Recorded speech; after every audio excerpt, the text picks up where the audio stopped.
Россия объявила новые территории уже своим, чтобы все понимали, что это наша земля, и за нее мы будем биться точно так же, как за любую другую территорию. И что теперь война идет на территории Российской Федерации со всеми вытекающими последствиями.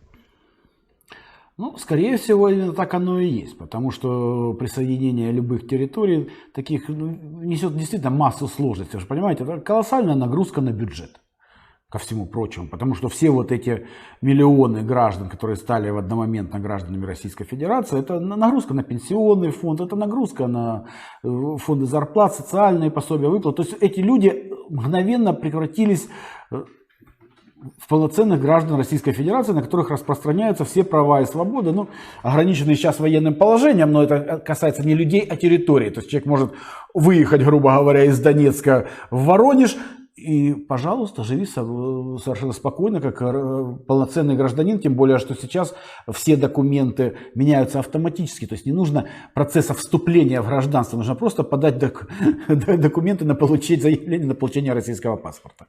Вот и все. То есть это намного легче. Что касается, почему это было сделано, здесь я с Сергеем абсолютно согласен. Если бы не было войны, то этот процесс был бы долгим, трудным, постепенным. Эти территории постепенно адаптировались, потому что там же, вы же понимаете, они перенасыщены оружием. Тут много чего есть. И людьми, которые пострадали от военных действий. Я не имею в виду, стали жертвами войны, я имею в виду именно психологические проблемы.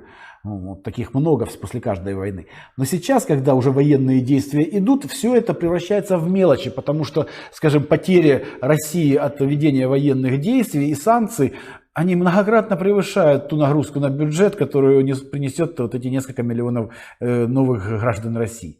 Поэтому тут и ввели, собственно, эти территории в состав Российской Федерации сразу и без разговоров, потому что действительно показать, ребята, война идет на территории России.